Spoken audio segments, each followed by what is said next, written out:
시청자 여러분 안녕하십니까? 요즘처럼 우리나라 보수에 대해서 참담한 심정을 가지게 된 때가 없었습니다. 저는 노무현 정권 때부터 이 보수 운동가, 보수 활동가, 보수 평론가로 지내왔습니다. 특히 문재인 정권이 나라를 망칠 때는 적극적으로 최전선에서 투쟁을 했습니다. MBC 백분 토론 박근혜 정권 때 제가 사실상 최다 출연자였습니다.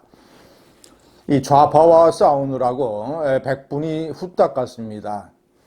문재인 정권 나라 망칠 때는 2019년이죠. 그때 집중적으로 광화문 집회에서 주요 연사로 등장을 해서 문재인 정권을 규탄을 했습니다. 2019년 어느 가을날 저녁에 약 10만, 20만이 모인 역사상 최대의 야간 집회. 저는 단상에 올라서 이문열 선생의 손을 치켜들고 하늘에 있는 이승만 대통령과 박정희 대통령을 향해 한국의 자유우파를 지원해달라고 호소를 했습니다.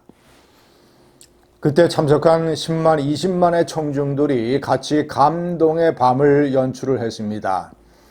나라를 망치는 문재인 대통령이 그런 것에 잔뜩 겁을 먹었을 것이 틀림이 없습니다.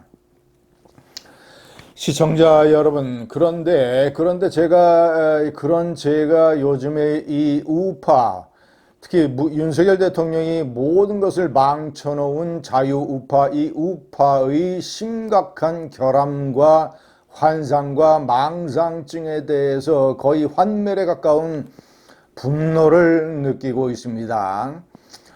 시청자 여러분, 진보 좌파의 주요 특징은 위선과 선동입니다. 그들은 사실과 관계없이 레닌, 스탈린, 김정은, 마오쩌둥이 그랬던 것처럼 사실과 관계없이 그들이 원하는 사실, 그들이 원하는 제2의 사실, 제3의 사실을 만들어내면서 위선과 선동으로 대중을 몰고 갑니다. 그래서 자신들이 원하는 체제, 자신들이 원하는 국가 목표를 만들어냅니다. 시청자 여러분, 이에 반해서 우파의 특징은 세상 물정과 돌아가는 사실관계를 정확하게 냉철하게 파악을 하는 실력, 그리고 그 실력을 바탕으로 뭔가를 건설해내는 능력입니다. 그런 걸 보여준 대표적인 사람이 박정희 대통령이었습니다. 박정희 대통령은 싸구려 감상이나 가짜뉴스나 위선이나 이런 데에 현혹된 적이 한 번도 없습니다. 박정희 대통령은 아무리 처절한 현실이라고 하더라도 예를 들어서 미국의 주한미군 철수 이런 것이라든가 중동의 오일 쇼크라든가 또는 이제 한국의 여러 가지 가난과 또는 이 처참한 환경 이런 것에 대한 냉철한 이성과 인식을 가지고 조금도 보탬이나 뺨 없이 이 현실을 파악하는 실력을 바탕으로 뭔가 국가 경제를 건설해내는 보수 우파의 능력을 발휘했던 것입니다. 이것이 보수 우파 자유우파입니다. 그런데 그런 자유우파의 오랜 특징과 특장은 완전히 사라지고 지금의 우파는 완전히 꼴통 세력, 강경 세력, 극우 세력, 사이비, 선동 세력, 약장수 세력들의 영향력이 지배를 하는 아주 무능한 보수, 무능한 우파가 되어버렸습니다.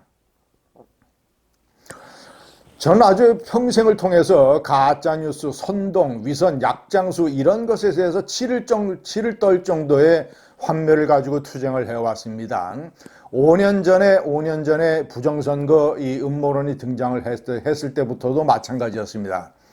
우파의 세 가지 최대 부끄러움. 첫 번째, 5.18 북한 특수군이 저지른 것이라고 하는 망상. 두 번째, 5년 전 총선, 1년 전 총선이 부정선거였다라고 하는 음모론의 망상.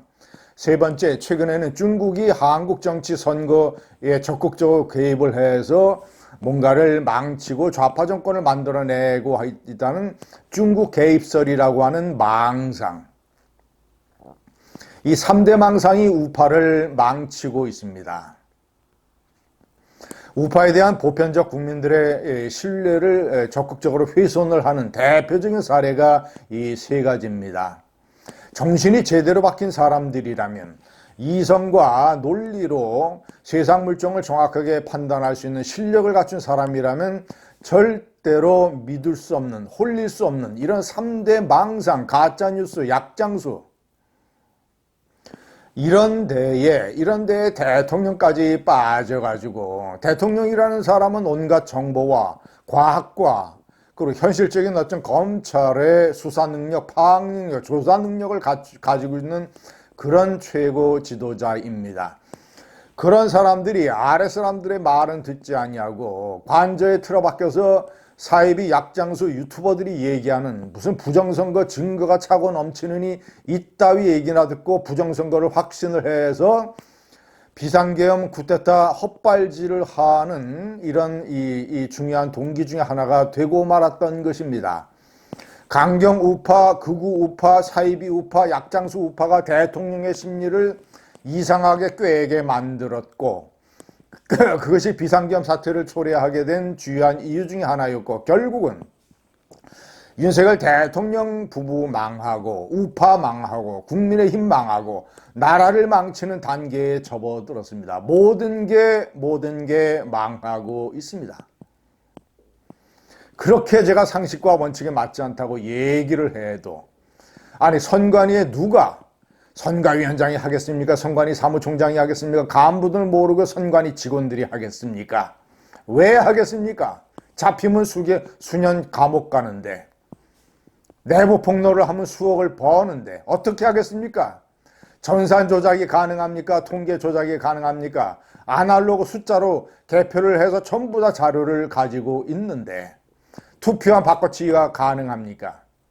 일부 사소한 투개표 관리의 부실, 허점, 속구리 투표 같은 이런 것을 침소봉대해서, 그런 것은 미국이나 선진국에서 오히려 훨씬 더 많이 발생을 하는, 대규모 선거를 치를 때 불가피하게 생기는 작은 그런 것들임에도 불구하고 이런 것들을 침소봉대해서 무슨 또 각종 증거가 차고 넘친다, 무슨 통계 조작했다, 전산 조작했다, 뭐 투표용지가 바꿔치기 했다, 뭐 이런 한심한 주장들을 내세우면서 조목조목 다 정신 똑바로 박힌 언론들이 다 반박을 하고 선관위에서 설명을 다 해댔는데, 사이부 약장수들이 그럴듯하게 포장을 해서 내세운 것은 무슨 차고 넘치는 증거라고 믿으면서 우파를 전체적으로 망상에 빠진 무능력 집단으로 만들어 버렸습니다.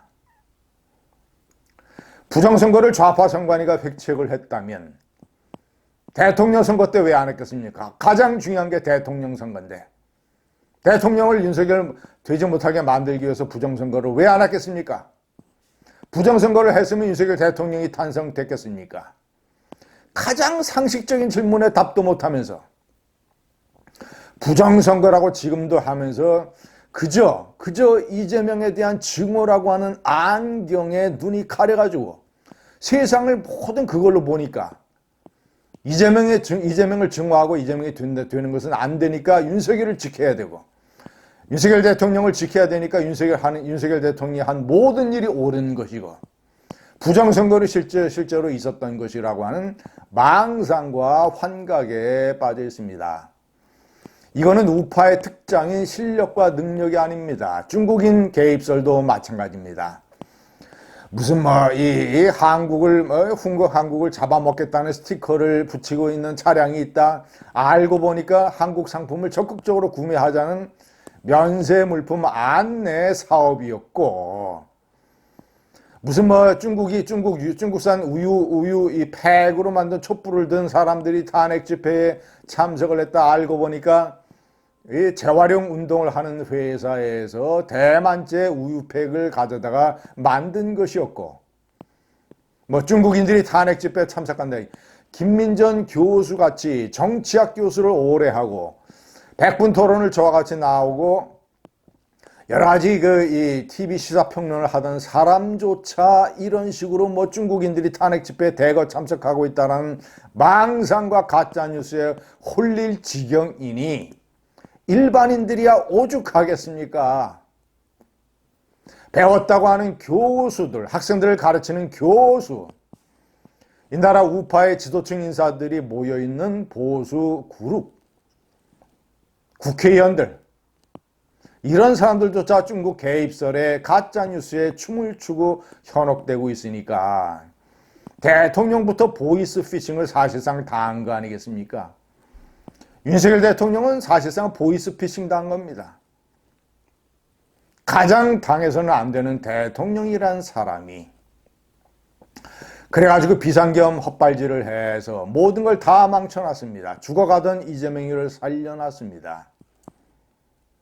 이 무능력한 보수, 가짜뉴스, 사이비 약장수들에게 현혹당하는 보수를 다 부숴버리고 보수를 재건해야 됩니다. 몇 년이 걸리든 합리적 보수, 개혁 보수가 앞장서는 보수로 이 가짜뉴스 보수, 약장수 보수들 전부 다 뒤로 물러나게 하는 보수 개혁 운동을 펼쳐야 됩니다. 감사합니다.